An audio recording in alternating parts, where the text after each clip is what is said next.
Boa noite a todos. É muito bom estar com vocês em mais um Conhecimento Necessário, esta iniciativa da Escola Nankin que busca promover o conhecimento. Ao meu lado hoje eu tenho o psicólogo Luiz Eduardo dividindo a bancada comigo e nós iremos entrevistar o pré-candidato à Prefeitura de Petrópolis, o professor Yuri Moura. Antes do meu querido amigo Luiz Eduardo apresentar o nosso convidado, eu gostaria que você se inscrevesse no canal, apertasse o sininho de notificações e desse um like. Lembrando que o seu comentário é muito bem-vindo e eu faço apelo para que você não deixe para o final do vídeo, para que não esqueça e assim contribua para que a gente possa trazer cada vez mais conhecimento necessário ao nosso canal. Luiz Eduardo, uma boa noite. Lhe entrego o convidado. Boa noite, Roger. Boa noite, professor Yuri Moura. E eu tenho o prazer de apresentar esse convidado que é professor de História, gestor público especializado em cidades, membro da equipe Freixo e pré-candidato à Prefeitura de Petrópolis pelo PSOL. Yuri Moura, a casa é sua. Eu que agradeço o convite, muito feliz de estar aqui com vocês. Tenho certeza que vai ser um papo muito proveitoso. Yuri, para a gente já começar esse papo muito proveitoso, eu gostaria de falar com o professor Yuri antes de falar com o pré-candidato. A gente vive hoje um problema conceitual muito forte no que diz respeito às terminologias utilizadas na publicidade política do nosso país, e há uma questão fortíssima em torno do conceito comunismo. E aí, Yuri, eu gostaria que você viesse trazer para a gente aqui uma visão mais ampla sobre esses que a gente poderia chamar de espectro de esquerda, que envolve anarquistas, socialistas fabianos, há quem identifica a terceira via, os sociais-democratas, enfim. Eu gostaria que você trouxesse para a gente qual é o lugar do teu partido dentro desse espectro que hoje se convencionou a chamar simplesmente de comunista. Então, eu sou comunista. Eu sou comunista e quando a gente fala de comunismo ou de esquerda, é importante, como você colocou, entender os tons. Eu brinco que a gente tem os 50 tons de esquerda, que em determinado momento da história, em determinado território, porque é importante ter esse entendimento do que é ser comunista no Brasil e do que era ser comunista na Revolução Russa de 1917, lá no que virou União Soviética, né? A gente tem que entender o contexto espacial, temporal e, principalmente, como um bom marxista, entender a contradição dos tempos, né? Esse processo de dialética, de produzir síntese do materialismo histórico. Então, no ideário, enquanto utopia, enquanto horizonte pelo qual a gente caminha, ser comunista é defender uma sociedade sem classes, uma sociedade que prega pela igualdade, uma sociedade que entende que a vida tem que ser em torno do bem comum e não da acumulação dos bens privados. É claro que nós somos humanos e possuímos defeitos. É claro que isso é um trabalho de troca entre o indivíduo e a coletividade permanente, é um esforço para a gente poder, inclusive, abrir mão de vícios que adquirimos enquanto humanidade, né? Podem até ser chamados de pecados na perspectiva religiosa, né? Da avareza, do egoísmo. Tudo isso faz parte, infelizmente, do contexto que a gente vive. Então, ser comunista é tentar superar isso e colocar como postura de vida uma atuação coletiva em prol do bem comum. Como eu falei, caminhar para o horizonte e, a partir disso, tentar ter uma vida baseada nessa prática. Yuri, a gente teve pouco mais de 13 anos de governo do PT, nos quais o próprio PSOL se considerava, na visão de alguns pessoalistas, uma oposição ao governo petista, né? A gente tem na história do partido PSOL uma cisão com o PT que gera o partido e durante todo esse período vocês se opõem ao PT enquanto situação. Mas a gente está vivendo um momento um tanto quanto diferente nos quais esses dois partidos, baseado na política vigente, acabam se unindo em uma franca oposição ao governo que a gente tem, que é o governo do momento.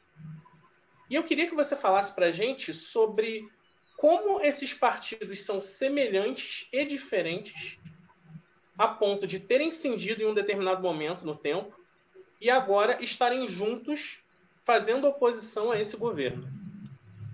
Perfeito. Como eu disse, assim como os conceitos da ciência política mudam com o tempo, mudam não, né? Se adaptam, se adequam a realidade concreta, que é o que a gente aponta como fundamental para a política, né? Ser movido por ideias, mas agir de acordo com a realidade concreta. A mesma coisa acontece sobre os programas dos partidos e sobre as posições políticas dentro do cenário que os partidos tomam, né? Isso não quer dizer abrir mão das suas pautas, das suas bandeiras, dos seus ideais, mas tentar manter uma certa coerência.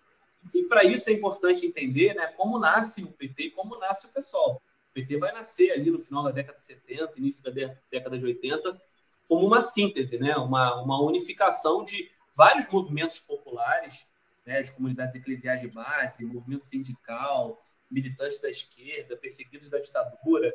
Isso tudo num processo de redemocratização que faz com que todos eles se juntem num partido de classe, um partido de trabalhadores, mas que não tinha um único direcionamento, né? Tanto que o PT, assim como o PSOL, defende a política de correntes, né? Você tem várias correntes internas que debatem em congresso, debatem em processos internos os rumos e as táticas e as estratégias do partido, né?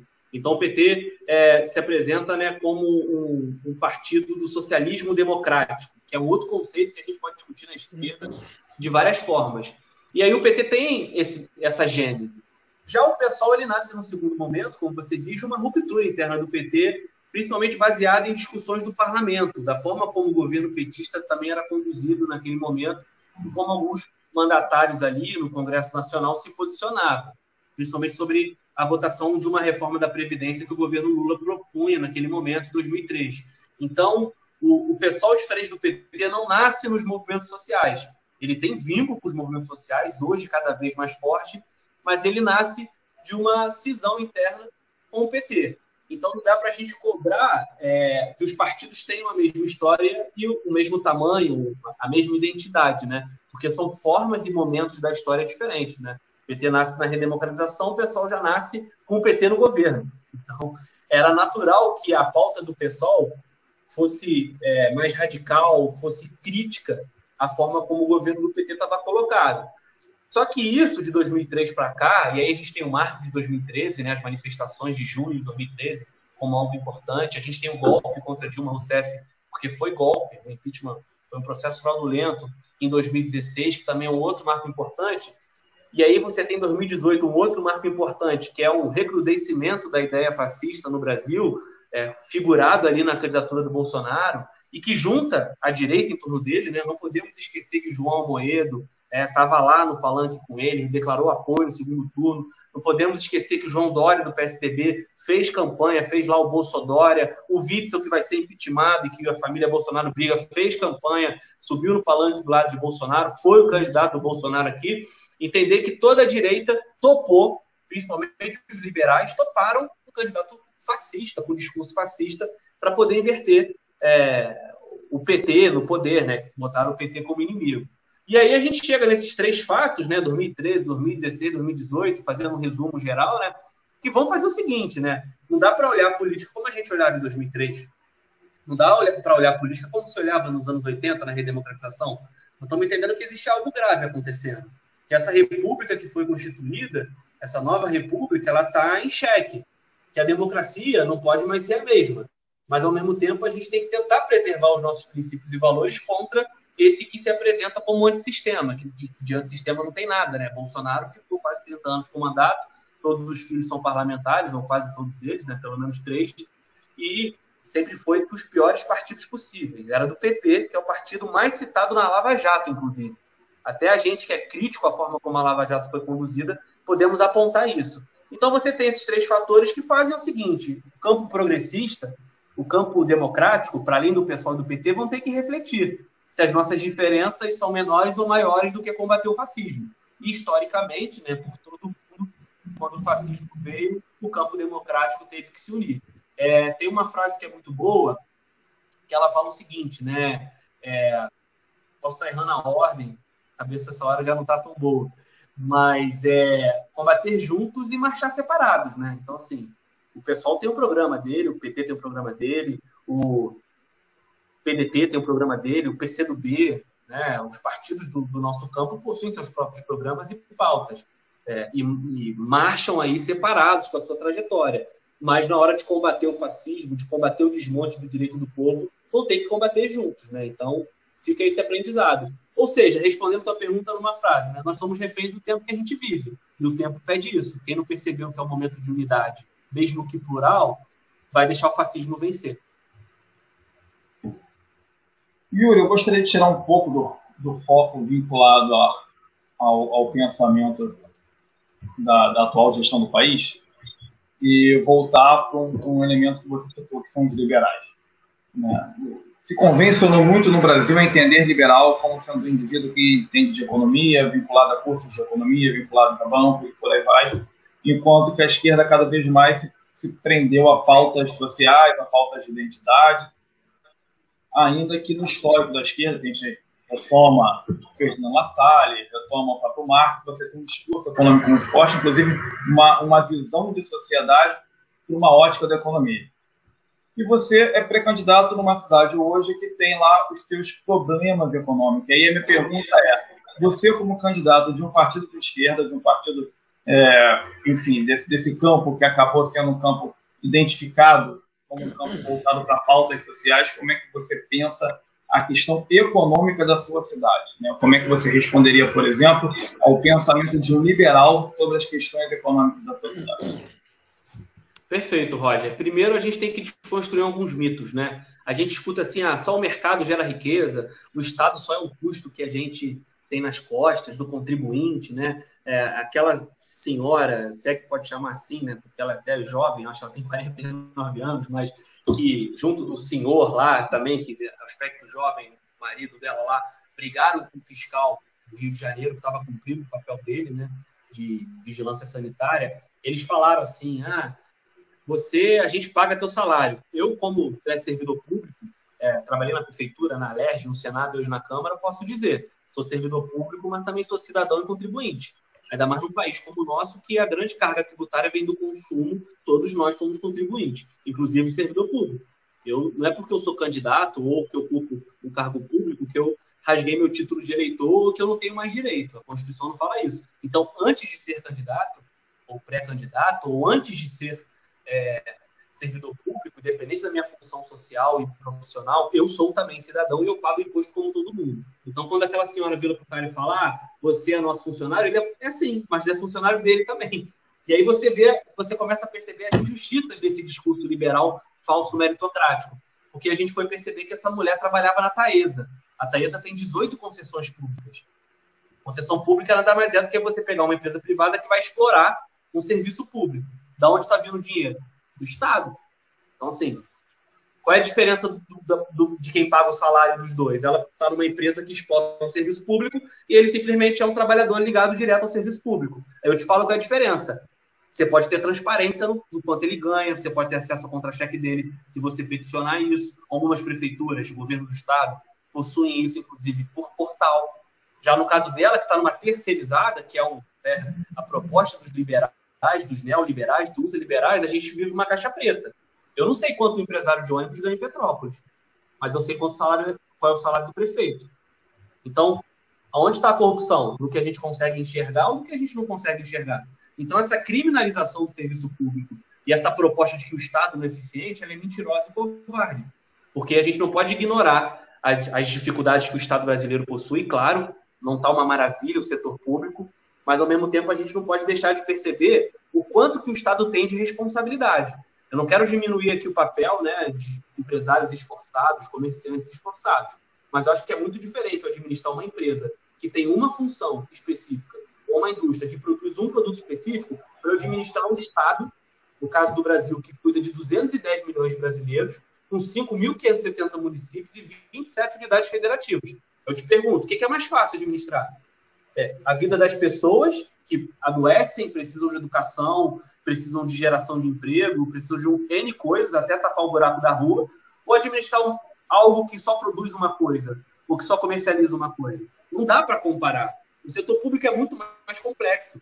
E por isso a gente tem que ter, de fato, um olhar diferente e não achar que só privatizar, que é o que os liberais propõem, né, só tacar para o mercado vai resolver, que é uma grande mentira, porque se o mercado fosse perfeito, a gente não teria tantas crises cíclicas do capitalismo, como tivemos em 2008, como tivemos em 29 ao longo da história, e muito menos a empresa ia falir. Ou a gente não ia ter hoje metade da população mundial, em torno de 3,5 bilhões de pessoas, na miséria. Porque o capitalismo deu certo, não deu certo para metade do mundo. Está passando fome. E a gente vive no capitalismo há muito tempo. Desde que o liberalismo foi proposto, a gente teve experiências socialistas e comunistas, mas o mundo nunca operou numa lógica da esquerda. Nunca. A União Soviética teve lá a Guerra Fria com os Estados Unidos e com o mundo liberal, com a Grã-Bretanha, com todo mundo, com seus aliados. Mas a gente nunca teve uma experiência de esquerda global. A não ser se você voltar nos estudos e tal, falar do comunismo primitivo, né?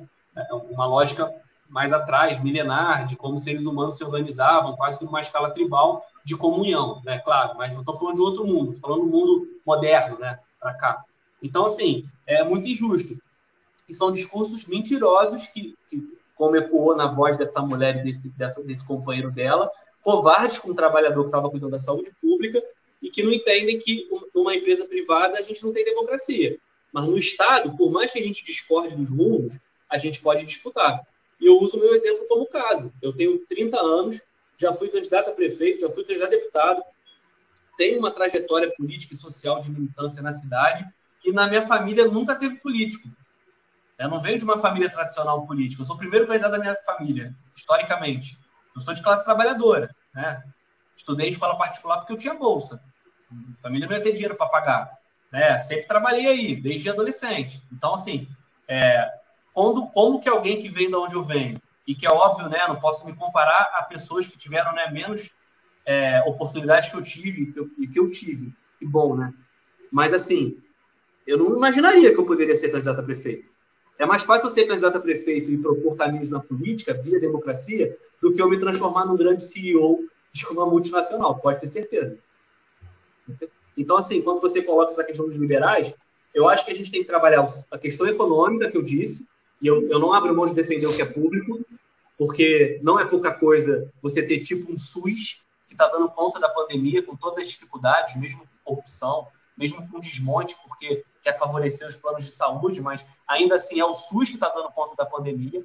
Não é pouca coisa você ter isso, né? O Brasil tem, inspirado no modelo inglês, no NHS.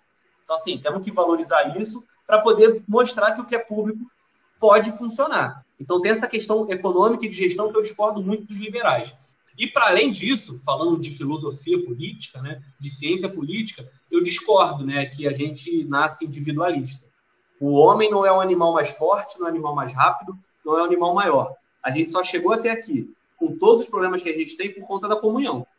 Porque enquanto você caçava, eu cuidava da criança, né? Enquanto o Luiz olhava a segurança da tribo lá atrás, hoje a gente fala de cidades e tal, tinha alguém plantando. Então, ninguém vive sozinho. Inclusive, se a gente ficasse sozinho, a própria espécie humana ia acabar. O ser humano só prospera por conta dessa capacidade social e de pensar junto, coletivo. Com todos os problemas que a gente vai ter nisso. Mas não é fácil, né? Fazer a coisa certa não é fácil.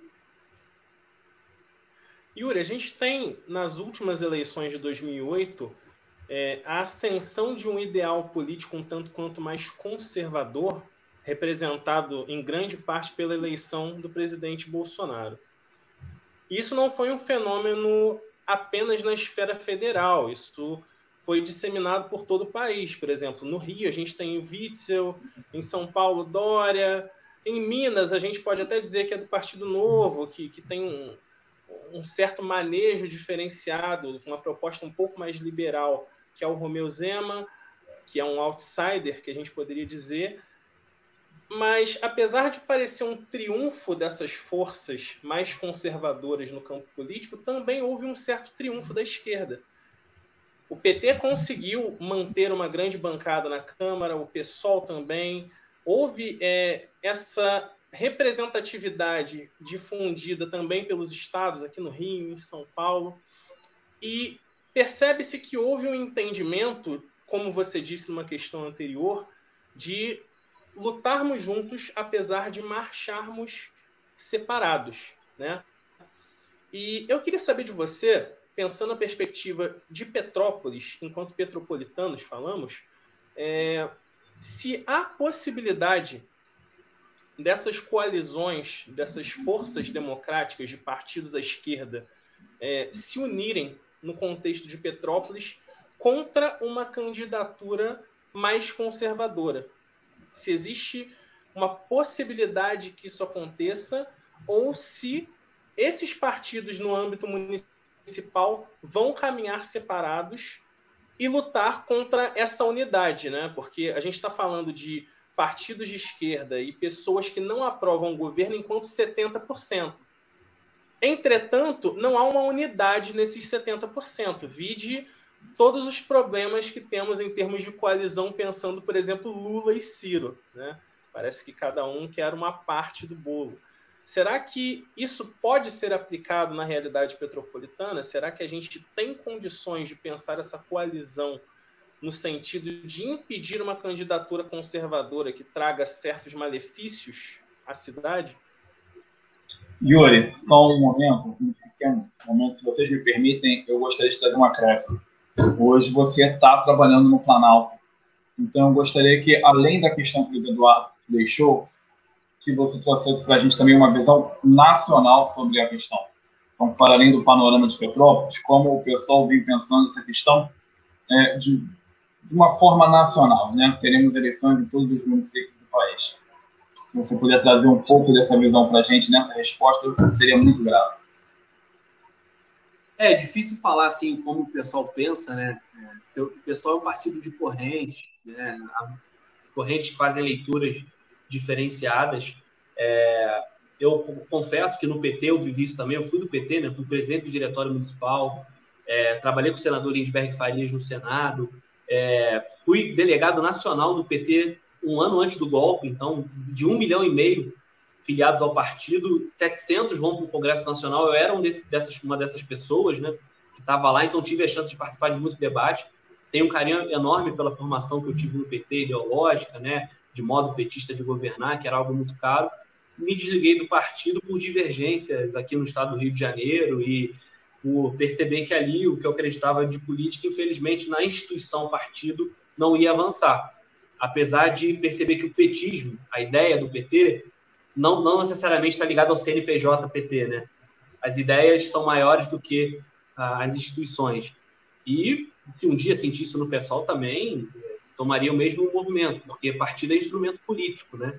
Partido não pode ser dogma, não pode ser doutrina. É um instrumento de luta que, no caso, numa democracia liberal como a nossa, acaba sendo um mecanismo para disputar a eleição, né? Se você perguntar, pô, Yuri, você se apresenta como comunista, mas o que você está fazendo no PSOL? Por que você era do PT? Por que você está no PCdoB, do PCB? Porque, taticamente, estrategicamente, para disputar a institucionalidade, que na minha leitura como militante é importante, porque ali você cuida da vida direta das pessoas, né? Não dá para eu criar uma disputa acadêmica, eu pensar que é o comunismo no século XXI, se eu não consigo atuar na moradia, se eu não consigo atuar na educação. É muito confortável ser militante de cadeira, né? Então, é óbvio que nem todo militante tem que se candidatar, não é isso que eu estou dizendo. Mas, assim, minimamente você tem que interferir na realidade, seja produzindo conhecimento, seja militando em movimento social, seja, sei lá, qual for a tua pauta, você tem que ter algo concreto e não só ficar na teoria. E aí, a minha contribuição, para além dos movimentos sociais, é ser candidato, porque eu acredito que eu posso contribuir, eu estudei para isso, me preparo, conheço. Então, assim, respondendo a pergunta, né? Eu sou secretário-geral do partido na cidade, mas o pessoal é plural, é um mosaico de ideias. Eu sou da tendência, né, da linha, que é muito defendida pelo trecho, de que a gente tem sim que trabalhar a unidade. A gente tem que deixar as diferenças de lado para uma união tática para combater o fascismo, não deixar que essas ideias tomem as eleições municipais, né? 2020 não pode ser um replay de 2018. A gente tem que discutir problemas da cidade, falar da servidão que está sem corrimão, falar da vila que está sem luz, falar da papai do ônibus, e não falar de mamadeira, não falar de kit que não existe, não entrar na onda do Bolsonaro da fake news, né? Temos que discutir política concreta, da onde as pessoas vivem. E para isso, né, a gente tem que criar um arco de pessoas que estão dispostas a defender a democracia e essas políticas públicas. Agora, a nível nacional, a gente está tendo muita dificuldade de perceber isso, né? Eu acompanho eleições por todo o Brasil, principalmente aqui no estado do Rio de Janeiro. Eu faço parte de um movimento chamado Nós pelo Rio com Trecho. A gente tem aí, hoje, 14 pessoas envolvidas em 14 cidades aqui do Rio de Janeiro que estão militando, estão se articulando. Então, eu consigo ter uma percepção do cenário fluminense, né? Acompanho candidaturas pelas capitais do Brasil e vejo que essa unidade que a gente defende está muito longe de ser realidade. Infelizmente, né? Falta maturidade para a esquerda, falta maturidade para os partidos políticos, né? E até entendimento do momento que a gente vive. Agora, aqui em Petrópolis não é diferente. Posso falar, né, como pré-candidato ao prefeito pelo pessoal, de que a gente tentou conversar com todo mundo. Né? A gente conversou com o PDT, com o PSB, com o PCB, com o PCdoB, né? Tem formas de diálogo com o PSD e com o PT, só que o que a gente percebe é que isso aí também não é injusto, eu não estou aqui para acusar a tática eleitoral dos outros partidos, não é isso, né? Mas a gente percebe que cada partido tem uma leitura diferente do momento da eleição.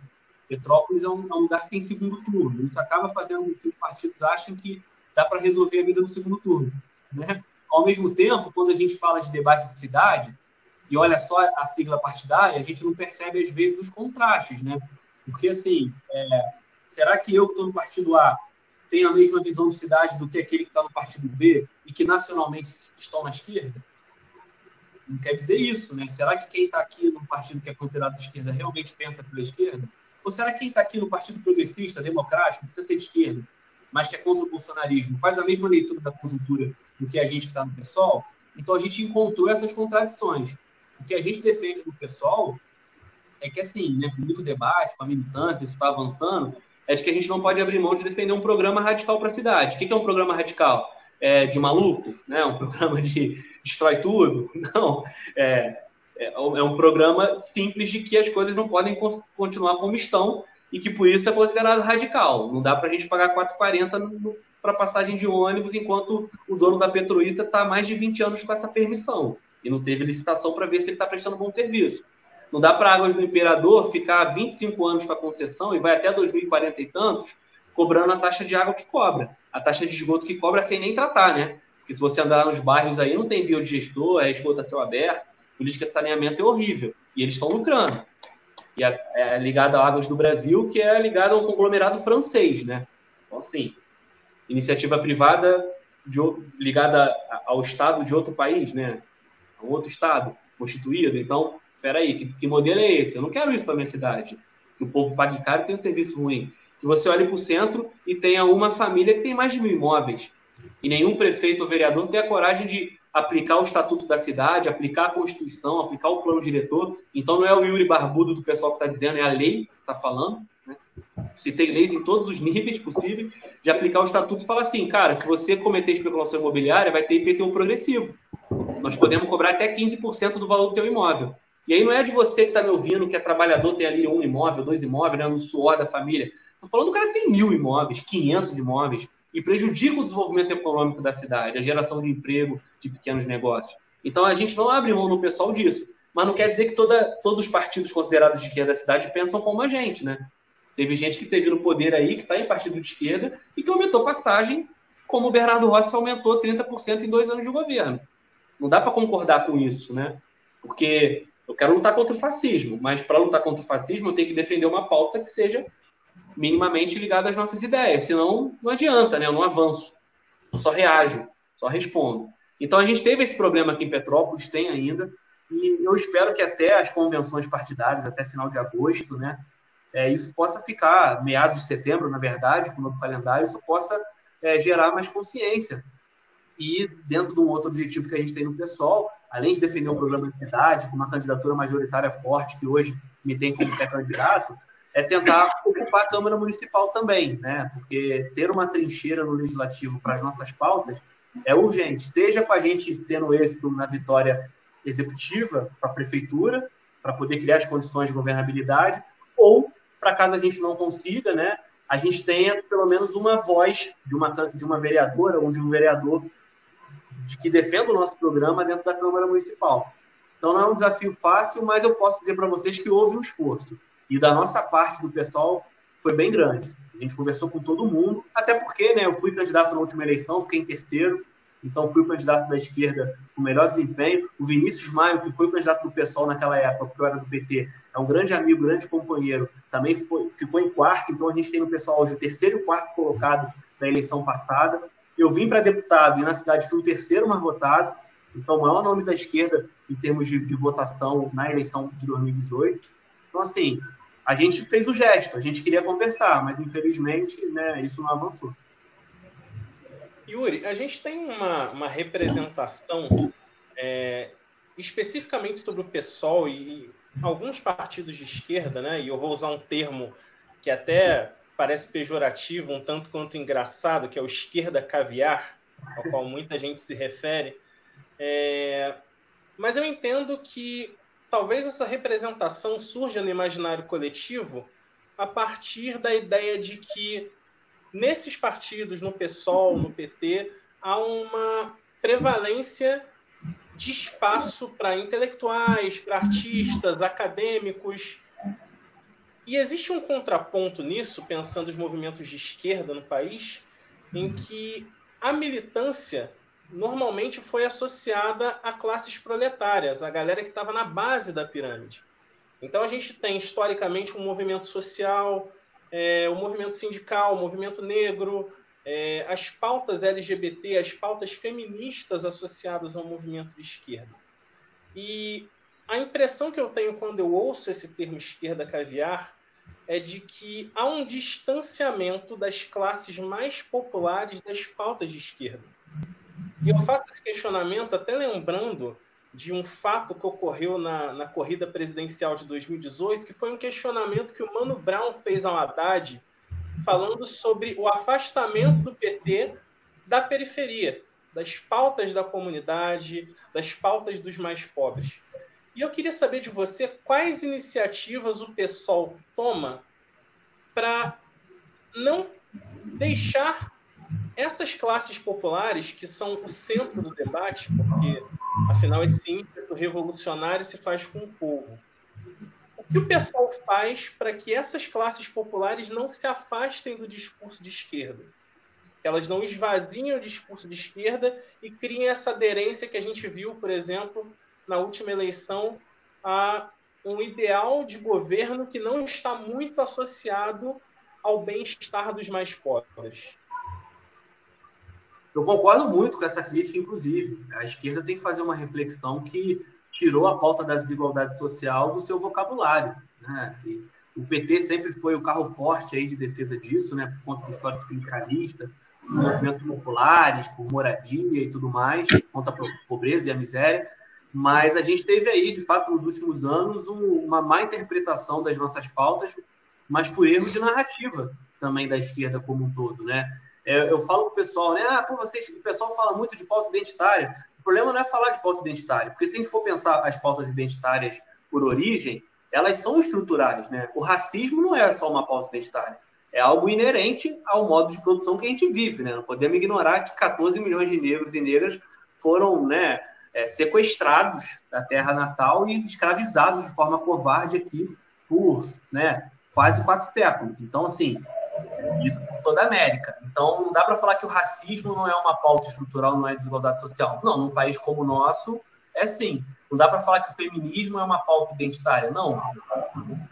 O patriarcado, o machismo é inerente ao capitalismo, né? É um exercício até que nós homens temos que fazer diariamente para abrir mão desses vícios. Então, o patriarcado reflete nas nossas atitudes e estrutura o capitalismo, né? Tanto que a gente fala, é uma sociedade da burguesia controlada por homens brancos ricos, né? Ao mesmo tempo, os companheiros e as companheiras LGBTs que apanham na rua, que sofrem preconceito dentro de casa, nós não podemos achar que isso é uma pauta que não tem importância. Eu acho que é. Agora, não podemos deixar de ignorar que teve uma tentativa de cooptação, e aí eu falo de novo, liberal dessas pautas, para tentar virar uma coisa de comportamento, né? Eu não posso tratar como comportamento algo que é estrutural. Como eu disse, né? LGBTfobia, machismo, né? Racismo. Então, a gente vê, assim, às vezes, na imprensa, e infelizmente essa computação às vezes dá certo, de tratar essas pautas por um viés liberal que não dá conta de combater a desigualdade.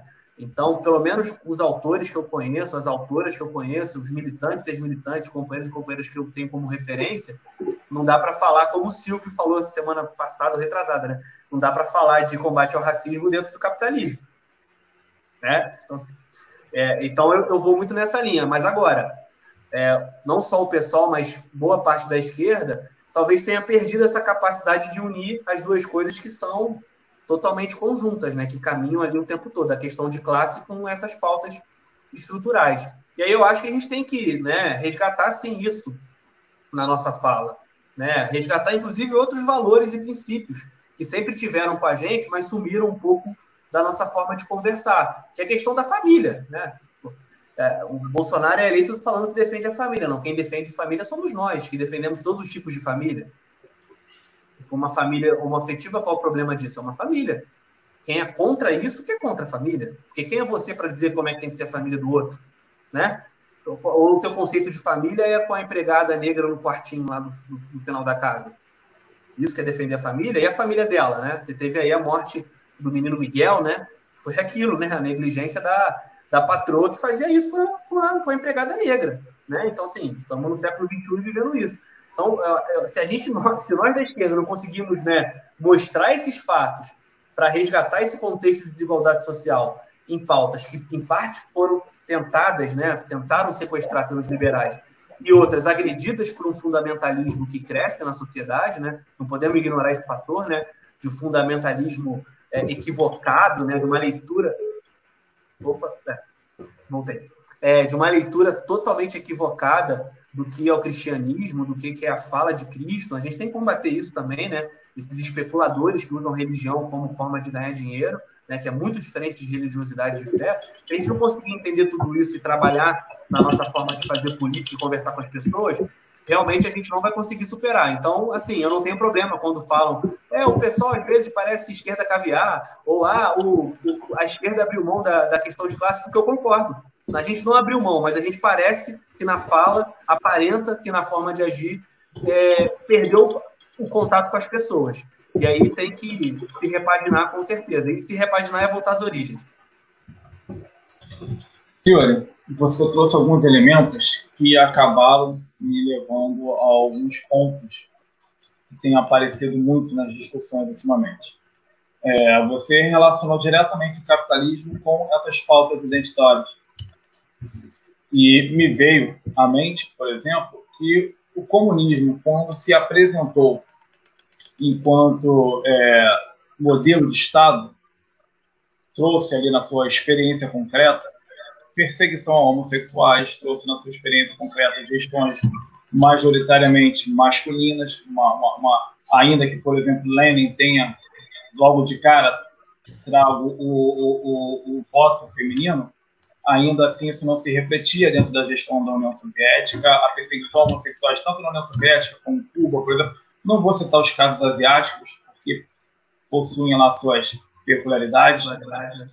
Sim, mas houve um certo nível, um alto nível de perseguição a essas minorias. No caso da Rússia, já herdando pela própria tradição czarista uma perseguição antissemita.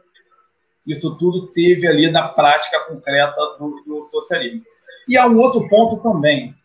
Há uma referência muito forte hoje aos, podemos dizer assim, agremiados ao pensamento do atual presidente da República enquanto fascistas.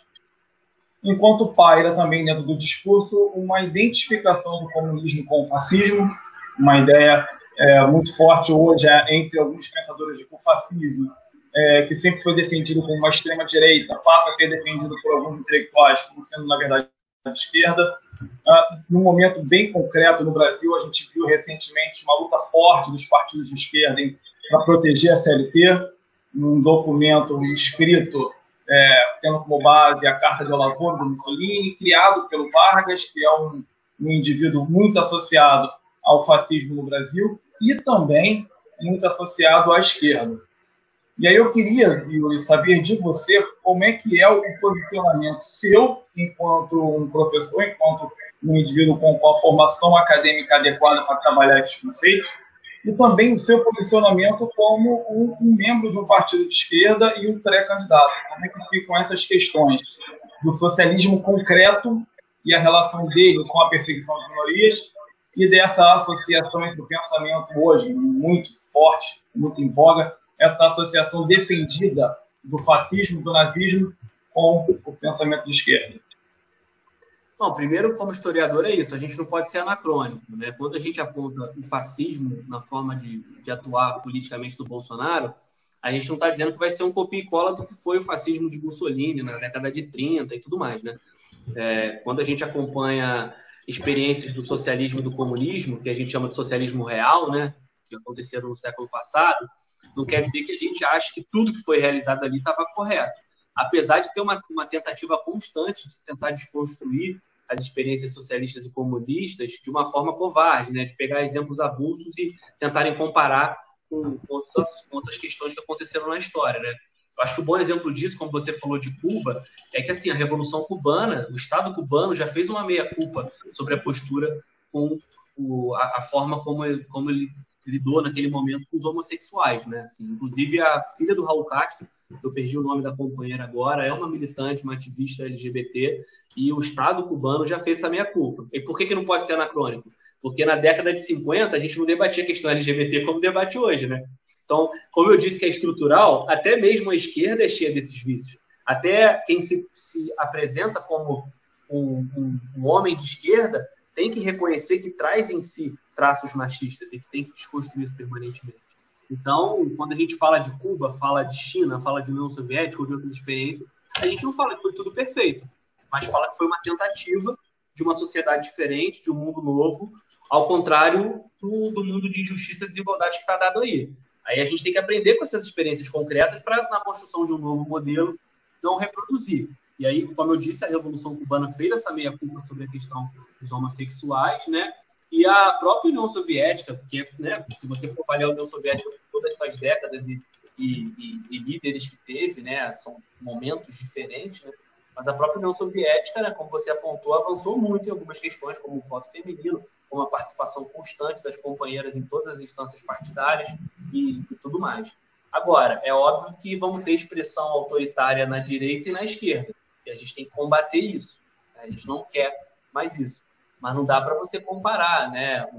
Olhar para a União Soviética, que pegou um país de dimensões continentais e que depois se expandiu para outras nações, inclusive, daí fundou a União das Repúblicas Socialistas Soviéticas, né? Eram várias repúblicas, né? E pegou um território daquele que vivia praticamente ainda de como era a Europa feudal, um país extremamente agrário, com muito analfabeto, com muita gente morrendo de fome, e entregou uma potência que bateu de frente com a Inglaterra e com os Estados Unidos, que já estavam há séculos explorando o mundo.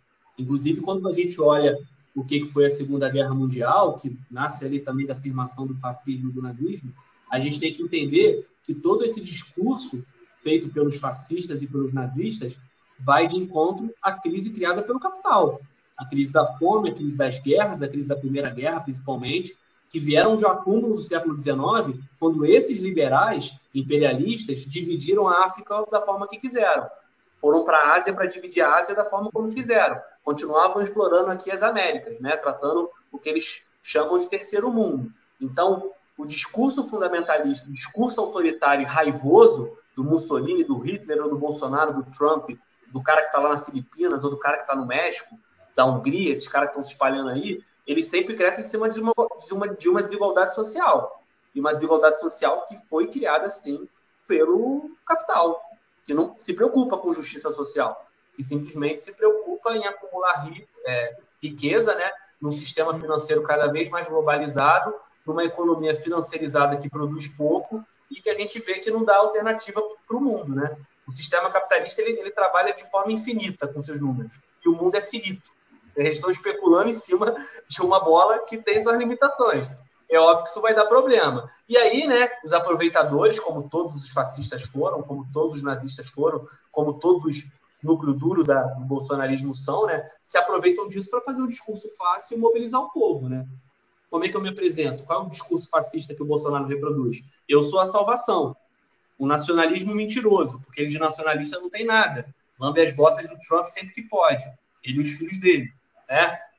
Pega as nossas riquezas naturais e acaba com elas, né? Tá aí privatizando a água de uma vez por todas para conglomerados internacionais, a Amazônia está sofrendo, pega a nossa reforma, pega a nossa previdência, faz uma reforma e coloca na mão de grandes bancos internacionais. Então, assim, que nacionalismo é esse? Então, ele tem discurso de ódio, ele prega um falso nacionalismo, ele cria um inimigo, como o fascismo sempre fez, né? que é a esquerda, petismo, comunismo, uma ideia abstrata, como você colocou, né? Eu gosto muito do companheiro que a gente tem no PSOL, que é da Revolução Brasileira, uma corrente interna. Nossa, me fugiu o nome dele agora. Vai vir aqui, né? Um companheiro lá da Universidade Federal de Santa Catarina, que ele fala o seguinte, né? 2013 é bizarro, porque quem se apresentava como nacionalista não é nacionalista, porque são esses caras que estão aí com bandeira dos Estados Unidos. E quem era criticado de comunista não é comunista, porque o PT não é comunista, cara. Eles conseguiram criar, o PT não tem nenhum programa, o PT não defende o comunismo, nunca defendeu. Então, eles conseguiram criar uma coisa abstrata de que todo mundo que é contra eles é comunista. E isso é a arma do fascismo, eu crio um inimigo que eu devo combater. O Bolsonaro se apresenta como um cara como um missionário, né? Como o Messias, né? Que veio aqui para acabar com tudo que está errado. Então, assim, se isso não é ligado ao que o fascismo fez, sem ser anacrônico, né? Entendendo o formato desse tempo, o que o fascismo de Mussolini e o nazismo de Hitler fizeram lá atrás, eu não sei que comparação a gente pode fazer. Então é um pouco disso, né? Fazer uma crítica sobre as experiências de esquerda, inclusive isso é uma visão marxista, né? Da gente trabalhar com o processo de criar sínteses, né? Da praxis, né? A tese, a antítese, e gerar a síntese para sempre... A verdade ela é algo móvel, né? A gente vai aprendendo com as experiências. Isso a gente tem que fazer com as experiências de esquerda, mas não dá para comparar, como tentam fazer, né? Stalin com Mussolini, Stalin com Hitler. É muito diferente, até porque quem ganhou do fascismo foram os comunistas. Quem chegou em Berlim primeiro foram os comunistas, né? Quem derrubou, de fato, a Segunda Guerra não vira na Normandia, ela vira na Rússia. Então, assim, os liberais sempre toparam conversar com os fascistas e 2018 foi uma experiência aqui. Quem sempre acaba ficando exposta é a esquerda, principalmente os comunistas. Yuri, normalmente a gente pede considerações finais aos nossos convidados. Mas hoje eu vou fazer algo diferente com você e eu quero te pedir para se pensar não necessariamente enquanto Yuri, membro do PSOL, enquanto pré-candidato à Prefeitura de Petrópolis, mas se pensando como eleitor nesse momento. Se você tivesse que votar em um candidato, qual seria esse candidato em termos de plataforma, de campanha, em termos de propostas que esse candidato ofereceria? Que candidato ganharia teu voto? O que ele precisaria ter? Primeiro, coragem e, junto disso, coerência. Não dá para defender um programa que mude a vida das pessoas, que mude a nossa vida, sem coragem para fazer isso. E coerência porque também não dá para ser refém das situações e acabar aprendendo com essas práticas fisiológicas, corruptas e tão ruins da velha política, né? Tem muita gente que começa bem, mas não termina bem, né? E eu acho que a gente tem que tentar, minimamente, perante os erros e tropeços, ter uma linha de condução. Então, coragem e coerência são fundamentais. E o que eu penso para essa cidade, o que eu queria num candidato, e tento ser, a partir disso, esse pré-candidato, e tento conversar isso com as pessoas que acreditam naquilo que a gente constrói junto, é de que Petrópolis está sendo muito desvalorizada, está muito aquém daquilo que ela merece, né? Uma cidade que participou de quase todos os acontecimentos políticos da história do Brasil. Uma cidade que tem aí 306 mil habitantes, uma cidade que está estrategicamente bem posicionada, perto do Rio de Janeiro. As principais rodovias que levam a Brasília, Minas Gerais, São Paulo, passam por aqui. Se você pensar na nossa história, as nossas belezas naturais, as figuras que passaram ou que nasceram e morreram aqui em Petrópolis, na cultura, na política, os trabalhadores e as trabalhadoras, é um caldo muito grande para a gente ver aí, né, uma série de governos que tenta viver de bonito esteticamente, que tenta viver de acordos políticos espúrios e que diminui a nossa cidade a duas vergonhas, né? A da tragédia em todo verão e da corrupção em toda eleição. Eu falo muito isso, a gente tem que resgatar a autoestima do petropolitano. Né? Não dá mais para a gente andar de cabeça baixa com vergonha do que vai aparecer no Jornal Nacional. Deputado bolsonarista com consultoria de R$110 mil fraudulenta, esse mesmo deputado recebendo a Polícia Federal na sua casa porque está envolvido com fake news, esse mesmo deputado que tirou barreira sanitária achando que o povo do Vale do Carangola pode morrer porque é pobre, criminalizou inclusive eles, né? que entrou no supermercado contaminado com Covid-19 sem máscara, um prefeito que andava junto dele, porque um fez campanha para o outro já, que está ligado ao que tem de pior na política do Rio de Janeiro, família Pisciani, Sérgio Cabral, Pezão, todo mundo preso ou já foi preso, se está solto vai ser preso de novo, né, ligado a esse roubo que teve no estado do Rio de Janeiro, e que parlamentares como Marcelo Freixo, né, que eu sou companheiro, sempre denunciaram, nunca andaram juntos, né? Ao mesmo tempo um prefeito que some quando a cidade está caindo e que não dá respostas para isso, né? Eu costumo dizer que eu moro aqui na Casimiro de Abreu e eu conheci uma senhora que está no aluguel social desde a chuva que caiu na Casimiro de Abreu em 88, ou seja, eu não era nascido porque eu nasci em 90, eu me tornei candidato a prefeito, eu milito na moradia popular e eu conheci uma senhora que até hoje não recebeu a casa dela, vive de aluguel social há mais de 30 anos. Então, assim, olha que coisa absurda, né? E é uma cidade marcada por essas máculas. E aí, para poder superar isso tudo, a gente precisa de duas coisas: projeto e pessoas. E aí eu defendo que uma candidatura tenha condições de ter essas duas coisas ao seu lado, né? Ter essas duas expressões. Um projeto que tente superar isso tudo, que não governe só para o centro histórico, porque nenhuma cidade vai ser boa para o turista se não for boa para o morador. Um candidato que governe para a maioria da população que está morando nos bairros e está abandonada, com todos os problemas que eu apontei de custo de vida, e, ao mesmo tempo, um candidato ou uma candidata que consiga unir pessoas que estão a fim de mudar isso, né? Que não querem participar desses mesmos grupos políticos que fazem as mesmas coisas na Prefeitura e na Câmara Municipal de Petrópolis. Então, é isso que eu pediria: a coragem, a coerência, pessoas e o programa para a gente poder avançar de verdade. E Petrópolis voltar a ser lembrada por coisas boas, que é o que a nossa cidade merece. Yuri, muito obrigado. A tua participação foi muito enriquecedora. Você trouxe reflexões e informações que nos ajudam muito a pensar não só o cenário da cidade de Petrópolis, mas o cenário da esquerda nacional e internacional. Teve fenômenos aqui trabalhados que se refletem no mundo inteiro. Muito obrigado pela sua presença. Eu agradeço em nome da Escola NANC. Luiz Eduardo, muito obrigado novamente por dividir comigo a bancada desse programa. Foi fantástico o nosso trabalho até aqui e hoje não foi diferente. Muito obrigado. Eu tenho crescido muito com a sua ajuda. E muito obrigado a você que nos acompanhou até esse exato momento. Eu reitero o pedido para que você se inscreva no canal, que você ative as notificações, curta esse vídeo, marque os seus amigos que possam vir a se interessar e principalmente comente. Será muito interessante ver o debate que esse vídeo vem fomentando aí nos comentários que se encontram. Obrigado a todos, uma boa noite. Boa noite.